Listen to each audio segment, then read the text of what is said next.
माननीय सदस्य श्री जगदम्बा पाल जी, प्लीज।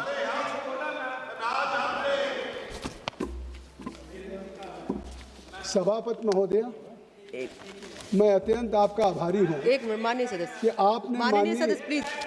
वित्त मंत्री जी के द्वारा प्रस्तुत हमारे सप्लीमेंट्री डिमांड्स फॉर ग्रांट जो फर्स्ट बैच 25-26 का है, उस विधेयक पे आपने मुझे बोलने का अवसर दिया।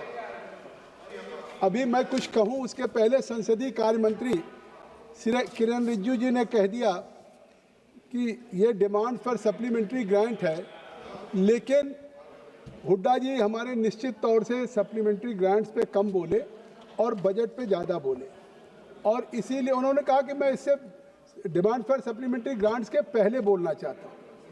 तो निश्चित तौर से उन्होंने जो बात उठाई, आखिर इस सदन के माध्यम से जो बात कम से कम उस पक्ष की तरफ से कहा जाए तो वो तथ्यात्मक भी होना चाहिए, सही भी होना चाहिए। और मुझे लगता है कि अगर उन्होंने कहा कि IMF ने, इंटरनेशनल मॉनेटरी फंड ने इस भारत की इकोनॉमी की आलोचना किया है या उसके ग्रोथ के बारे में, तो मैं कहना चाहता हूं कि जो बात आप कह रहे हैं कि IMF ने जो इसकी रिपोर्ट में C ग्रेडिंग है, वो शायद C ग्रेडिंग जो किसी विकास दर या किसी डेटा की विश्वसनीयता पर सवाल नहीं उठाता। ये बेस ईयर जो इनकी 2011 और 12 इनकी सरकार में जो बेस ईयर था, उसमें वो ग्रेडिंग थी। आज IMF ने, मैं चुनौती के साथ कहना चाहता हूँ कि आज इंटरनेशनल मॉनेटरी फंड ने कहा है कि आज भारत इन्फ्लेशन के मामले में, गवर्नमेंट के फाइनेंस के मामले में, एक्सटर्नल सेक्टर के मामले में भारत को B ग्रेड मिला है, जो चाइना के बराबर और ब्राजील के बराबर है, जिसको दुनिया की बात करें। मैं चुनौती देके कह रहा हूँ। तो आज भारत को B ग्रेड मिला, और चीन जिसको सबसे ज़्यादा उदाहरण देते हैं इनके नेता, उनके एम्बेसडर के साथ बैठेंगे, चीन की तारीफ करेंगे जब ऑपरेशन सिंदूर भी होगा। आज भी ये भी तारीफ कर रहे थे कि चाइना और पाकिस्तान एक हो गया। लेकिन मैं कह सकता हूँ कि आज जो भारत की इकोनॉमी है वो दुनिया में, India is becoming one of the fastest growing economy Narendra Modi के नेतृत्व में। और नरेंद्र मोदी जी के नेतृत्व में इकोनॉमी की बात करते हैं। आज इकोनॉमिक स्लो डाउन नहीं है। हुड्डा जी जाइए मत। जिस समय आपकी सरकार थी, मनमोहन सिंह जी प्रधानमंत्री थे, तो 2 वर्ड था कि इस देश में पॉलिसी पैरालिसिस हो गई, पॉलिसी पैरालिसिस हो गई। और उस नीति की पंगुता थी, जो लोग FDI ला रहे थे, फॉरेन इन्वेस्टमेंट कर रहे थे, पॉलिसी पैरालिसिस अब डिस्कस नहीं हो रहा। अब FDI का इन्वेस्टमेंट वापस नहीं जा रहा है। और मैं कहना चाहता हूं कि आज economic slow down Congress UPA की सरकार में जिस तरह से पॉलिसी पैरालिसिस के नाते FDI वापस जा रहा था, आज इकोनॉमिक एक्सीलरेशन की तरफ है। और इसीलिए इंडिया का विकास दर 8.2% ग्रोथ रेट है फाइनेंशियल ईयर की, जो दुनिया की सबसे तेज है और सबसे नंबर 1 पे। आज मैं कहना चाहता हूँ कि आपने इंडिया की बात कर रहे हैं GDP की, तो आज मैं चुनौती के साथ कहना चाहता हूँ कि इंडिया की ग्रोथ रेट 8.2% है। जिस USA की बात करते हैं, अभी आपने कहा USA की इकोनॉमी है, वहाँ डिओ पॉलिसी, मोनोपॉलिसी के खिलाफ कानून बनाने का अधिकार है। धर्मेंद्र जी सुनिए, डिओ पॉलिसी, मोनोपॉलिसी, मैं उनकी बात करूँ, मोनोपॉलिसी के खिलाफ कानून बनाने का अधिकार। आज उस इंडिया के मुकाबले जहां इंडिया की 8.2% है, उस USA की जो आज GDP है केवल 3.8% है। ये मैं जिम्मेदारी के साथ कह सकता हूँ। चाइना की 5.2%, रसिया 1.1%।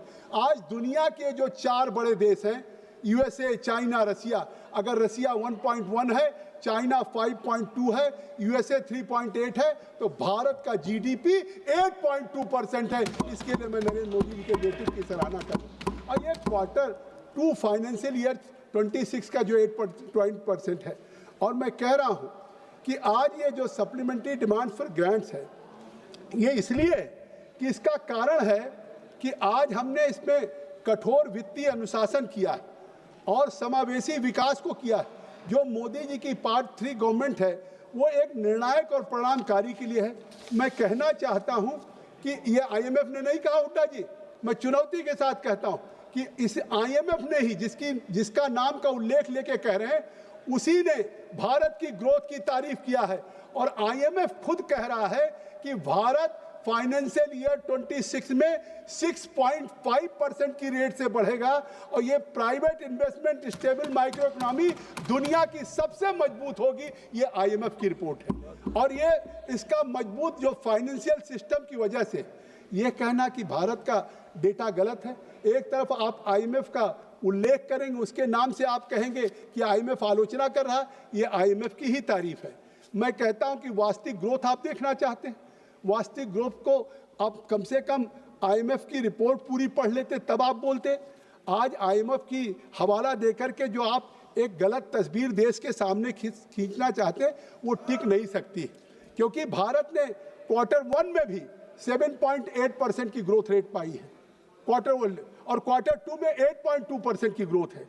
और अभी आए थे, पुतिन ने तारीफ किया, रशिया के राष्ट्रपति ने तारीफ किया, और जो आज जो कह रहे थे कि भारत और रशिया की इकोनॉमी डेड हो जाएगी, ऐसे पश्चिमी देश के आज राष्ट्रपति भी फिर से भारत के प्रधानमंत्री के साथ बात कर रहे हैं। इससे साबित हो गया कि पूरी दुनिया भारत के साथ रिश्ता रखना चाहती और उसके साथ ट्रेड रहना चाहती। इसलिए मैं कह रहा हूं कि 6 माही का जो रिपोर्ट है, ये इस पे सवाल है।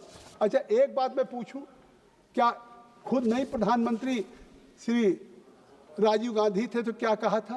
राजीव गांधी जी कहते थे कि हम 100 पैसा भेजते हैं और गांव में लाभार्थी को, बेनिफिशियरी को 15 पैसा पहुंचता। हुड्डा जी, ये मेरा कहना नहीं, हमारे तत्कालीन प्रधानमंत्री आदरणीय राजीव गांधी कहना। तो 100 रुपया भेजते थे, 15 रुपया पहुंचता था, 1 रुपया भेजते थे, 15 पैसा पहुंचता था। आज नरेंद्र मोदी जी 100 रुपया भेजते हैं तो 100 रुपया लाभार्थी क्या पहुंच रहा है। ये बात मैं जिम्मेदारी के साथ मैं कहना चाहता हूं। और जिस IMF का आप हवाला दे रहे हैं, धर्मेंद्र जी, आप भी इस बात को कोट करते थे, राजीव गांधी की बात आप भी अखिलेश यादव जी कोट करते थे कि वो कहते हैं खुद ही कि हम पैसा भेजते हैं, पैसा पहुंचता नहीं। तो ये मिडिल मैन का, उस मिडिल मैन को, बिचौलियों को आज डायरेक्ट बेनिफिट ट्रांसफर स्कीम दुनिया में पहली बार भारत में लागू करके लेखपाल ने सब बिचौलियों को हटा करके सीधा पैसा सरकार से चलेगा, सीधा खाते में जाएगा, चाहे वो महिला के खाते में जाए, चाहे पुरुष के, चाहे प्रधानमंत्री किसान सम्मान निधि हो, चाहे उज्ज्वला हो, या जो भी स्कीम्स हो। तो मैं आज ये कहना चाहता हूं कि वो IMF की रिपोर्ट नहीं है, करुणानिधि जी, वो IMF की रिपोर्ट है। अरे मामूली बात है, 11 वर्षों में देश आजाद हुआ 1947 में, जिस आप कह रहे हैं BPL गरीबी रेखा में डाल दिया। अरे आज पूरा विश्व चकित है।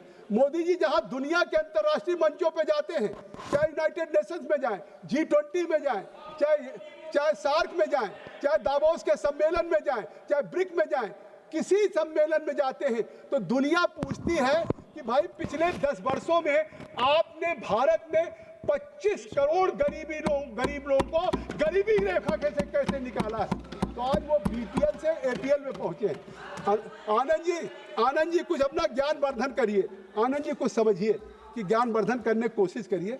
आखिर क्या सप्लीमेंट्री डिमांड से ग्रांट पहली बार आया? ये डिमांड फॉर सप्लीमेंट्री ग्रांट कोई पहली बार आया? धर्मेंद्र जी 15वीं लोकसभा में थे जब कांग्रेस यूपी की सरकार थी, तब भी सप्लीमेंट्री ग्रांट्स आता था, तब भी डिमांड फॉर ग्रांट्स आता था। अंतर क्या है? उस समय जब आता था डिमांड फॉर ग्रांट, तो वो जो एक्चुअल बजट में नहीं होता था और उसको फोर्स ही नहीं करते थे। ये एक परंपरा है, फाइनेंशियल प्रक्रिया है कि उसको सप्लीमेंट्री में सरकार लाती है, लेकिन उस समय एक बे के रूप में ही लाते थे कि हमको ये खर्चा चाहिए, हमको ये खर्चा चाहिए, हमको ये खर्चा चाहिए।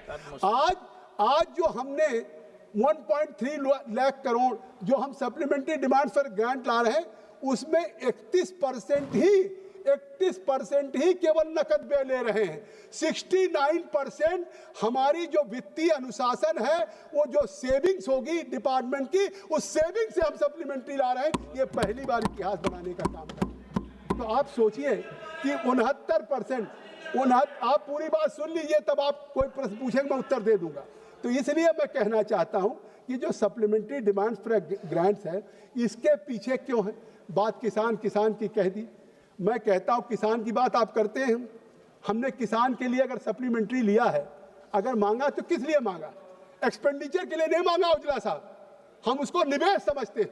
आप समझते होंगे किसानों पे पैसा अगर खर्च करना है तो वो सरकार का खर्चा है, लेकिन मोदी की सरकार समझती है कि किसान पे पैसा खर्च कर रहे हैं तो वो निवेश है, भारत का निवेश है। और इसीलिए मैं कहना चाहूंगा कि आज जो उर्वरक की बात अभी हुड्डा साहब कह रहे थे, 25-26 के मूल बजट में सब्सिडी के लिए, केवल किसानों की सब्सिडी के लिए 1,67,887 करोड़ का प्रावधान किया था, ये किसानों की सब्सिडी के लिए।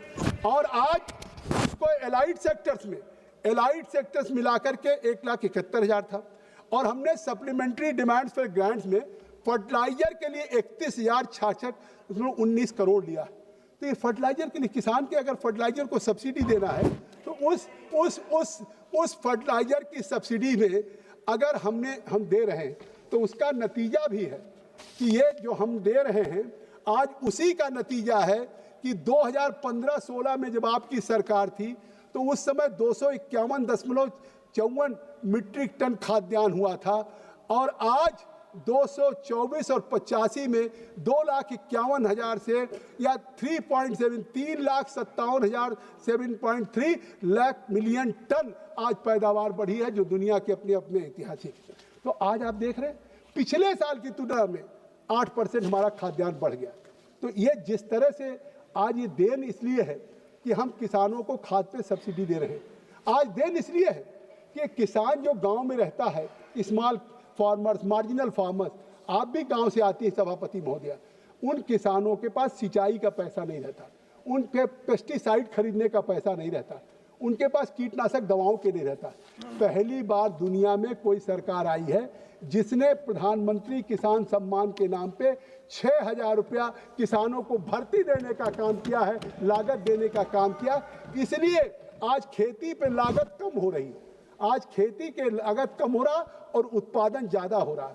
तो मुझे लगता है कि आज जिस फर्टिलाइजर की अगर हम सब्सिडी दे रहे हैं, आप हो सकता है इसकी आलोचना करें, लेकिन हमें संतोष है कि ये जो पैसा हम सब्सिडी पे दे रहे हैं ये किसानों के इन्वेस्टमेंट है, उनके लिए निवेश है, और उनकी क्षमता से देश की खाद्य सुरक्षा हो, वो अपने आप में एक ऐसी मजबूती का प्रतीक है कि जो कृषि मंत्रालय ने अभी नवीन आंकड़ा जाहिर किया है 24-25 का, उसमें 357.73 मिलियन टन का खाद्यान्न उत्पादन हो, 357.73 मिलियन टन, और जबकि इनके ज़माने में 251.54 मिलियन टन हुआ। दलहन दिलहन का इसी में सदन में हम लोग रोज कहते थे कि आप एक्सपोर्ट कर रहे हैं, पल्सेज एक्सपोर्ट कर रहे हैं, ऑयल सीड एक्सपोर्ट कर रहे हैं। आज तिलहन के उत्पादन में भी 23-24 में 3.9.76 मिलियन टन की बढ़कर के 24-25 में खुद पिछले साल की तुलना में जहां 39.67 मिलियन टन तिलहन पैदा हुआ था, वहीं 24-25 में वो 23-39 से 43 मिलियन टन की पैदावार हुई है। ये अपने आप में किसान इस देश का है जो, और ये सरकार जो वृद्धि हो रही है, ये कहीं न कहीं जो प्रधानमंत्री मोदी जी का ऑयल सीड मिशन है उसकी सफलता का प्रतीक है। दालों में अगर आत्मनिर्भरता होती है तो ये कितनी बड़ी उस दिशा में प्रतीक है। एमएसपी पे कितना, जब ये डॉक्टर स्वामीनाथन की बात करते, अरे स्वामीनाथन को आप ही ने बनाया था, डॉक्टर स्वामीनाथन को, कि कृषि की आय को कैसे आमदनी को दुगना किया जाए। वो 2005 में आपने जिस तरह से वैज्ञानिक देश के सबसे बड़े आपने कृषि आय के लिए उनको कहा, उन्होंने रिपोर्ट दे दी। कांग्रेस यूपीए की सरकार में डॉक्टर स्वामीनाथन की रिपोर्ट ठंडे बस्ते में डाल दी। धन्यवाद मैं देश के किसानों की तरफ से देना चाहता हूं कि देश का जनादेश नरेंद्र मोदी जी को मिला और उन्होंने उस डॉक्टर स्वामीनाथन की रिपोर्ट को देश में लागू करने का काम किया है, जिससे आज देश के किसानों को फायदा हो।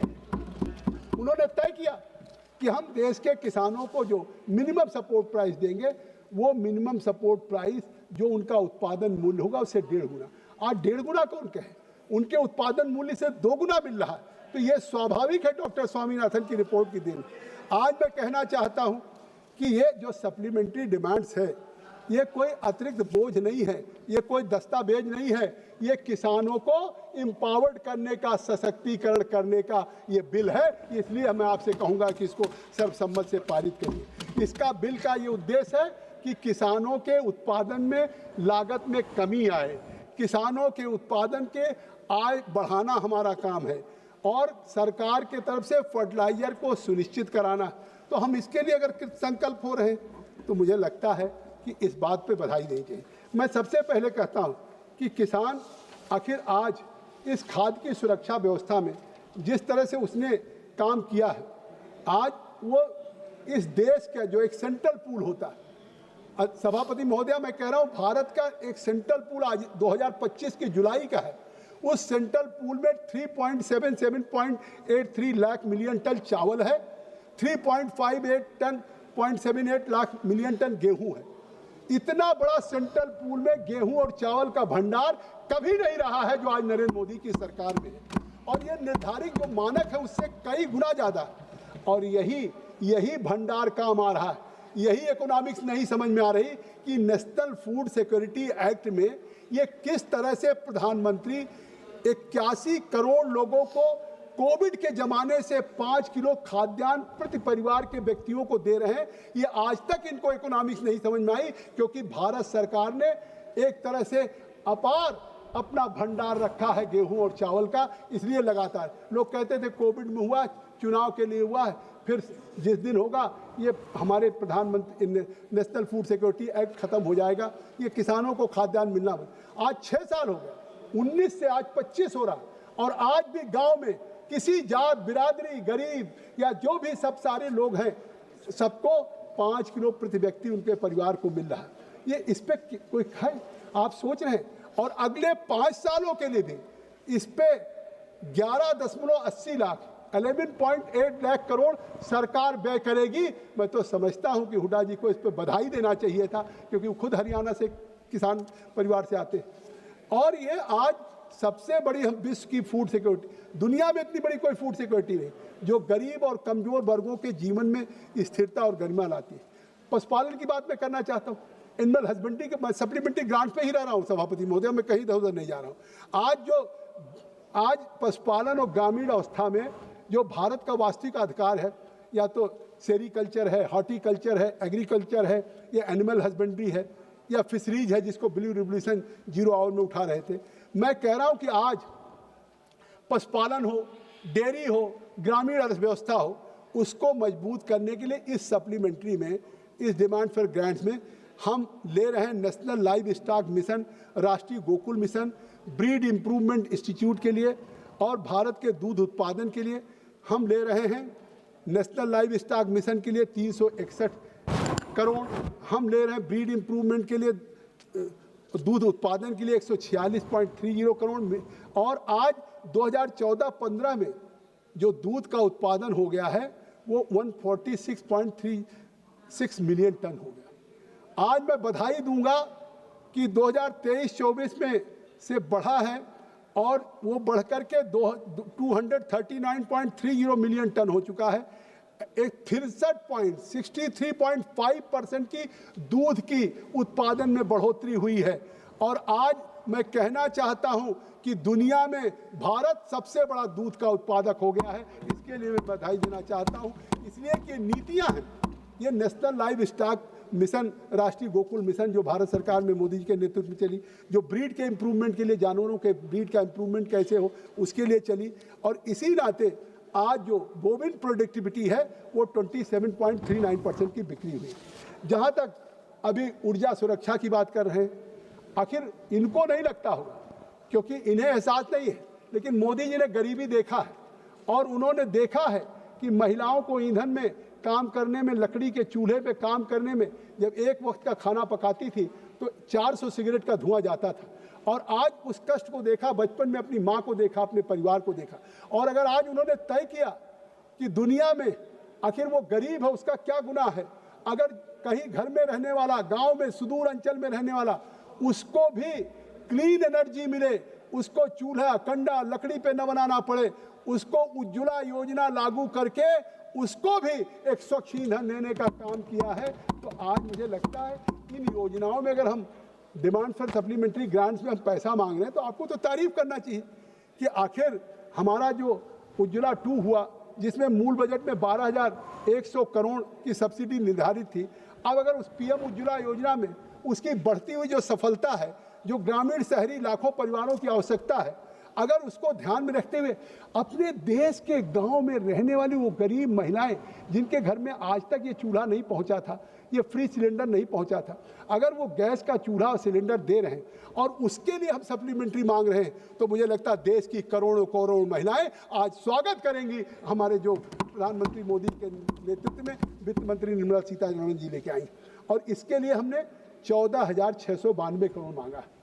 इसमें सब्सिडी सप्लीमेंट्री डिमांड्स में कि 14,692.45 करोड़ की अतिरिक्त राशि का प्रावधान किया है, और जिसमें केवल नगद व्यय जो होगा वो 9,473.44 करोड़ का होगा।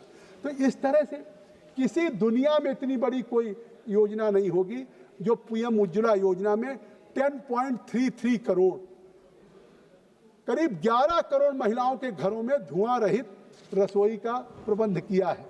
और इसकी सराहना आज हम नहीं कर रहे हैं कि हमारी सरकार कर रही है। WHO वर्ल्ड हेल्थ ऑर्गेनाइजेशन ने कहा कि जो भारत में प्रधानमंत्री मोदी जी ने पीएम उज्ज्वला योजना लागू किया है, इससे बड़ा मेजर हेल्थ इंटरवेंशन कोई नहीं है पूरी दुनिया में, क्योंकि वो तो पूरे दुनिया का मूल्यांकन करता है। मैं तो केवल भारत की तुलना नहीं कर रहा हूँ, अपने साउथ ईस्ट एशिया के मुल्कों से नहीं कर रहा हूँ, पाकिस्तान, बंगाल, श्रीलंका, ये नेपाल, इंडिया, मैं पूरी दुनिया की बात कर रहा हूँ सभापति महोदया, कि आज WHO कह रहा है कि दुनिया में सबसे बड़ा मेजर हेल्थ इंटरवेंशन है। आज इंटरनेशनल एनर्जी एजेंसी क्या कहती है, जो सबसे बड़ी इंटरनेशनल एनर्जी एजेंसी है, वो कहती है कि इस योजना से इतना बड़ा सोशल और इकोनॉमिक अचीवमेंट आया है जो आज सीधे लाभार्थियों के घरों में गया है। महिलाओं का स्वास्थ्य सुधरा। आप स्वास्थ्य की बात कर रहे थे, सबसे बड़ा रिवोल्यूशन आया। जो महिलाएं एनीमिक होती थी, अस्थमा की मरीज होती थी, केवल इसलिए कि वो गीली लकड़ियों से अपने बच्चों को, अपने सुहाग को खाना बनाने के लिए चिमनियों की तरह से अपने कलेजे से धुआं लकड़ी जलाने की कोशिश करती थी, और उससे चेहरा लाल, उनके सीने में जिस तरह से, तो आज उन महिलाओं का स्वास्थ्य सुधरा। आपने तीली जलाई, जैसे बड़ों के घरों में पहले गैस का चूल्हा होता था, आज एक एक गरीब के घर में पहुंचा, 11 करोड़ परिवारों में पहुंचा।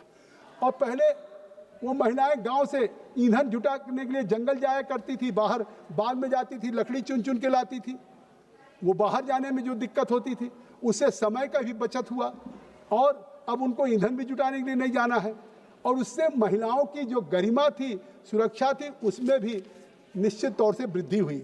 इसलिए मैं LPG सब्सिडी को कहता हूं कि ये केवल आर्थिक प्रावधान नहीं है, ये महिलाओं की गरिमा, उनकी सुरक्षा और उनको एक न्याय का संवैधानिक विस्तार हुआ। और मैं कहता हूं कि PSO जो ऑयल मार्केटिंग कंपनी है, उनकी जो अंडर रिकवरीज है, उसको भी समेकित करके वितरण व्यवस्था को स्थिरता प्रदान किया। और इसलिए वैश्विक ऊर्जा के इतने उतार चढ़ाव के बीच भारत की ऊर्जा को, प्रसन्नता को बनाने के लिए आवश्यक कदम है। ऑपरेशन सिंदूर की बात कही, अरे कम से कम देश की आज़ादी के बाद आज डिफेंस में क्या रिवोल्यूशन आया है, इसको भी हुड्डा जी नहीं कह रहे हैं, कह रहे हैं 2005 का, खैर रिजिजू जी ने बयान दिया। आज रक्षा मंत्रालय का बजट, मैं उनके ज्ञान के लिए कह रहा हूं कि 4,91,732 करोड़। आज देश का सबसे सर्वाधिक रक्षा बजट है तो भारत का बजट है, और आज उसमें हम फिर और सप्लीमेंट्री मांग रहे हैं। 4,577 करोड़ का हम और अतिरिक्त हम मांग रहे हैं, और ये भी हमारे वित्तीय अनुशासन और रणनीति के आधार। मैं इसलिए कहना चाहता हूं कि 10 वर्षों में केवल मैं एक लाइन में जवाब दे दूंगा, और शायद आप नहीं, पूरा देश इस बात से सहमत होगा कि आज भारत के रक्षा मंत्रालय ने मोदी जी के नेतृत्व में रक्षा उत्पादन में इतिहास रच दिया है। इतिहास 2014 की तुलना में आज जो डिफेंस प्रोडक्शन का हो रहा है, वो 174% की बढ़ोतरी हुई है। फाइनेंशियल ईयर 2024-25 में 1.54 लाख करोड़ ये डिफेंस का उत्पादन हो रहा है। पहले हम जूता बाहर से, हाई एल्टीट्यूड का जूता भी कुछ साल पहले तक मंगाते थे, हम बैग मंगाते थे, कैरी बैग नहीं था। इक्विपमेंट्स की तो बात छोड़िए, गोले बारूद की तो बात छोड़िए, कहते थे 4 दिन का, बुलेट कहाँ बैठे हुए हैं। मतलब कितना डिपेंडेंट है विदेशों में। आज पहली बार नरेंद्र मोदी जी के नेतृत्व में हम आत्मनिर्भर हो रहे हैं रक्षा के क्षेत्रों में, और आप बात कह रहे हैं। आज मैं कह रहा हूं, आप निर्यात ले लीजिए, हिट एंड रन करके चले जाएंगे आप। 2014 में आपका रक्षा निर्यात कितना था? 1000 करोड़ भी नहीं था, और आज 23,622 करोड़ का हम एक्सपोर्ट करते हैं। पहले हम इंपोर्ट करते थे, डिफेंस के सारे इक्विपमेंट्स करते थे। हमारे रक्षा राज्य मंत्री जी बैठे हैं, वो भी इंटरवीन करेंगे। और आज हम इंपोर्ट नहीं कर रहे हैं, हम 23,622 करोड़ का एक्सपोर्ट कर रहे हैं। और 2029 तक हमारी सरकार ने लक्ष्य रखा है कि ये 23,000 करोड़ बढ़ के 3 लाख करोड़ का हम रक्षा उत्पादन कर देंगे, और उसमें 50,000 करोड़ का निर्यात होगा। आईएनएस की बात करेंगे आप, भारतीय नौसेना की बात करेंगे। भारतीय नौसेना की शक्ति बढ़ाने के लिए आईएनएस महे की बात, प्रधानमंत्री जी पिछले दिनों खुद गए थे, उस आईएनएस महे की बात, नई स्वदेशी पनडुब्बियों की बात, उन्नत प्रणालियों की बात। आप ऑपरेशन सिंदूर करें, पूरी दुनिया ने लोहा मान लिया, पूरी दुनिया ने वो लोहा मान लिया कि भारत की सेना और शौर्य। उस समय भी आप हमसे हिसाब मांग रहे थे, आप मतलब राहुल गांधी हिसाब मांग रहे थे भारतीय सेना से, भारत से। जिस समय भारत की सेना और भारत के एयरफोर्स के लोग उस पाकिस्तान के अंदर घुस के 9 आतंकवादियों के ठिकानों को निस्ताबूद कर रहे थे, तबाह कर रहे थे, पूरी दुनिया के लोग आश्चर्यचकित थे। उस समय आप हमसे हिसाब मांग रहे थे, और आज उस ऑपरेशन सिंदूर में उसकी सफलता पूरी दुनिया ने देखा। उस समुद्री क्षमता की ऊंचाइयों को देखा, स्काई रूट को देखा, इन्फेंट्री कैंपस तक देखा, लीप इंजन एमआरओ फैसिलिटी को देखा, एरोस्पेस के रेडीनेस को देखा। मैं बहुत विस्तार नहीं जाना चाहता। 2019 में भारत विश्व के उन चुनिंदा महाशक्तियों में शामिल हुआ है जो अंतरिक्ष में भी एंटी सैटेलाइट की क्षमता रखते हैं, और भारत भी उस देश में पहुंच गया है। तो मैं कहना चाहता हूं कि आज जो बात है, अभी तो शुरुआत है। हुड्डा जी सुन लीजिए, नोट करिएगा, अगले राहुल से कह देना या प्रियंका से कह देना, इसका जवाब देंगे। हाँ, चुनिंदा महाशक्तियों में शामिल। तो आज भारत, आप एंटी सैटेलाइट स्पेस में हम दुनिया के उन चुनिंदा राज्यों में होंगे। इससे भारत की लैंड, भारत की सी, भारत के एयर स्पेस, चारों आयामों में हमारा सुरक्षा ढांचा और सुदृढ़ हुआ। आप बात करते हैं 25-26 के लिए, शिक्षा की बात तो आपने की नहीं। हम कहना चाहते हैं शिक्षा में कितना बड़ा रिवोल्यूशन आया। आज 25-26 में सरकार ने शिक्षा के लिए भी जो रणनीतिक प्राथमिकता के रूप में रखा था, उसका मूल बजट, इसलिए कि आपने बजट की बात कही तो मैं पहले बजट की बात करता हूं, फिर मैं पहले बजट की करता हूं, फिर सप्लीमेंट्री करता हूं। समझे? मूल बजट में 1 लाख, मूल बजट में बैठो, 1,28,650 करोड़ का प्रावधान किया गया। मैं आज कहना चाहता हूँ 1,28,650 करोड़ का प्रावधान किया गया, और इसमें सप्लीमेंट्री डिमांड्स फॉर ग्रांट, देख लिए कितना महत्वपूर्ण है। आज किस लिए हम सप्लीमेंट्री मांग रहे हैं? आज इसलिए धर्मेंद्र जी मांग रहे हैं, आज इसलिए धर्मेंद्र जी मांग रहे हैं कि प्राइम मिनिस्टर वन नेशन, आप सुन लो, प्राइम मिनिस्टर आप सुन लीजिए, prime minister one nation one subscription, ये पहली बार हुआ कि आज हम जो सप्लीमेंट्री डिमांड में एजुकेशन के लिए मांग रहे हैं, उसमें PM one nation one subscription और वर्ल्ड क्लास इंस्टीट्यूशन। अरे कहीं भारत हायर एजुकेशन के दुनिया के वर्ल्ड लीग में हम कहीं थे ही नहीं, और आज उसको आगे बढ़ाने के लिए जो prime minister one nation one subscription है, उसमें 2023 करोड़ मांग रहे हैं, और जो हम वर्ल्ड क्लास इंस्टीट्यूशन के लिए उसमें 235-74 करोड़ मांग रहे हैं। ये शिक्षा पे व्यय नहीं है, ये राष्ट्र की भविष्य की पूंजी है। और आज PMONS में जो एक क्रांतिकारी मॉडल आया है, वो मैं कहना चाहता हूं, आज आप देखिए कि हम कहाँ हैं।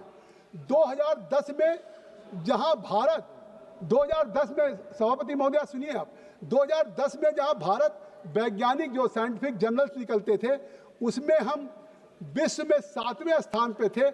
आज 2020 में हम 3रे स्थान पे दुनिया में हैं, हमारे साइंटिस्ट के जर्नल्स ये निकलते।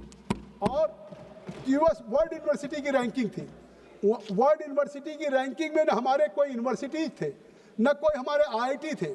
और आज मैं कहना चाहता हूं बड़ी जिम्मेदारी के साथ कि नरेंद्र मोदी जी के नेतृत्व में 2026 में हमारे भारत के 54 भारतीय विश्वविद्यालय और 12 IIT वर्ल्ड के रैंकिंग में शामिल हैं। इसके लिए मैं नरेंद्र मोदी जी को बधाई दूं। ये है भारत की उच्च शिक्षा वैश्विक मंचों पर जो अपना प्रभाव बढ़ा रही है।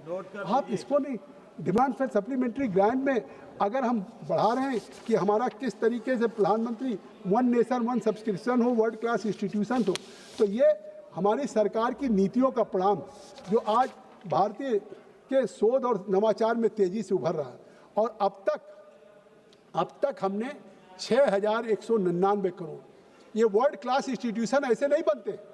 वर्ल्ड क्लास इंस्टीट्यूशन के लिए एक इंटरनेशनल पैरामीटर होता है, अंतर्राष्ट्रीय मानक होते हैं, और उस अंतर्राष्ट्रीय मानक में जब हमारा इंस्टीट्यूशन उनके साथ एट पार आएगा तब वर्ल्ड क्लास की इंस्टीट्यूशंस उसकी रैंकिंग करते हैं। और केवल हमारे देश के जो अभी तक हम शिक्षा में कहीं नहीं थे, उस शिक्षा में इंटरनेशनल पैरामीटर को कंपीट करके हमारे देश के भी हमारे इंस्टीट्यूशंस, एजुकेशन इंस्टीट्यूशंस हमारे इंटरनेशनल लेवल पे एट पार हो, उनकी रैंकिंग हो, उसके लिए 1-2 पैसा नहीं 6,199 करोड़ नरेंद्र मोदी की सरकार ने खर्च किया है, तब जाकर के वर्ल्ड क्लास इंस्टीट्यूशन हो रहे हैं जो भारत को एक पावरफुल एकेडमिक पावर हाउस बनाने की कोशिश है। आज एजुकेशन नहीं, पूरी दुनिया में लोग पहले इंग्लैंड पढ़ने जाते थे, अमेरिका पढ़ने जाते थे, ऑस्ट्रेलिया। हमारी कोशिश है, सुन लीजिए, आज आपका ज्ञान बहुत बढ़ेगा।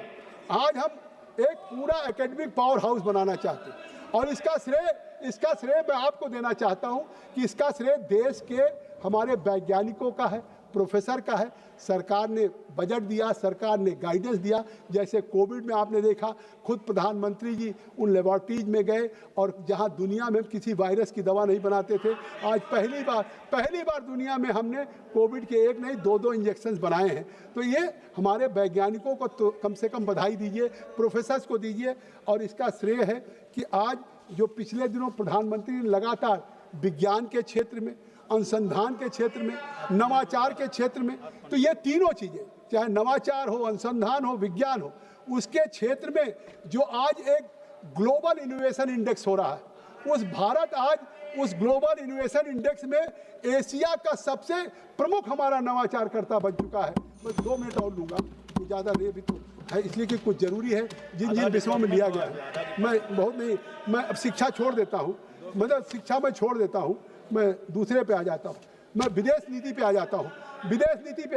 इसी सदन में चाहबार की चिंता होती थी कि हम हिंद महासागर में हमारी ऐसी बॉटलनेक है कि अगर चाहबार हमारे पास नहीं आएगा, तो अगर रास्ते में पाकिस्तान और अफगानिस्तान बंद कर दे तो भारत का जो पूरी दुनिया के साथ वाटर सी है वो कट जाएगा। आज 25-26 में हमने बजट 20,517 करोड़ का किया है, और उसमें सप्लीमेंट्री डिमांड भी 542 करोड़ का ले रहे हैं कि जो चाहबार पोर्ट है, आज मॉरिशस हो, पैसिफिक आइसलैंड हो, इन पूरे देशों के साथ चाहबार का भारत के अफगानिस्तान और पूरे सेंट्रल एशिया के साथ राउंड द ईयर हमारा ट्रेड होता रहे, इसलिए हम डिमांड फॉर सप्लीमेंट्री ग्रांट ले रहे हैं। क्या बात करते हैं, क्यों आलोचना के लिए खड़े होकर के आप आलोचना करेंगे, ये उचित नहीं। हुड्डा जी, आप कम से कम देखें कि आज प्रधानमंत्री श्री नरेंद्र मोदी जी के नेतृत्व में भारत किस तरह से हिंद महासागर क्षेत्र का प्रधानमंत्री विश्व के नेता नहीं बन रहे हैं। आज भारत भी उस नैसर्गिक हिंद महासागर क्षेत्र का एक नैसर्गिक नेता, नेचुरल नेता बन रहा है, क्योंकि हमारे पास चाहबार है, जहाँ हमारे पास विकास होगी। हमारे पास केसी वेणुगोपाल जी भी आ गए, वो सुनेंगे क्योंकि उनको अच्छा लगा होगा, अपने रूम में बैठे होंगे कि कुछ। तो इसलिए विकास की बात, कूटनीति की बात, सुरक्षा की बात, आज KC Venugopal ji, our government is trying to make balance, इसमें डेवलपमेंट हो, चाहे कूटनीति हो, चाहे सुरक्षा, और तीनों का संतुलन भारत के हाथ में। मैं इसमें कहना चाहता हूँ कि अगर आज आपने नहीं, 1 मिनट, अरे लेटेस्ट तो बता दूं निशिकांत जी, अभी देखा आपने जब अच्छा मैं समझा कि आप मुझको कहते हैं, तो आप सबसे बड़ी बात आप सबसे बड़ी बात कह रहे हैं। मैं 1-2 मिनट और लूँगा, ज़्यादा नहीं लूँगा। आज जब टैरिफ लगा तो इसका तमाम अर्थशास्त्रियों ने कहा कि इस टैरिफ पर व्यापक असर पड़ेगा, इस टैरिफ से भारत की इकोनॉमी पे असर पड़ेगा।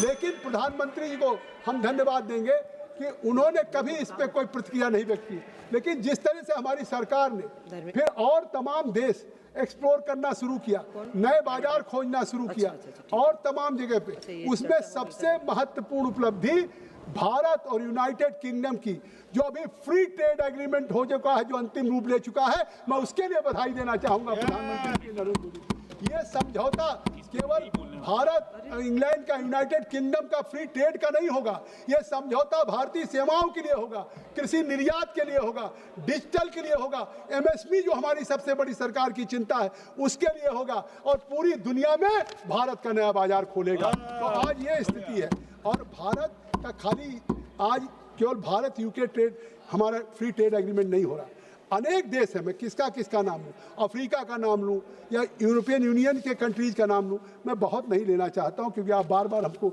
इशारा कर रही, लेकिन आज जो वोकल फॉर लोकल था, मैं एक बात कह देना चाहता, आज हमारी अपनी ऊर्जा से जो समृद्धता आई है और जो हमने टैरिफ के बावजूद भी अपने शेयर बाजार सर्वकालिक उस स्तर पर ले गए हैं, वैश्विक अस्थिरता पूरी दुनिया में, मैं कहाँ अभी समय देंगी नहीं ना, मैं यूक्रेन रसिया की बात करता, मैं इजराइल हमास की बात करता, लेकिन पूरी दुनिया में अस्थिरता है, लेकिन उस दुनिया में अस्थिरता के बावजूद भी भारत का vocal for local, local to global बन चुका है, कम से कम इस बात के लिए। धन्यवाद माननीय सदस्य, प्लीज।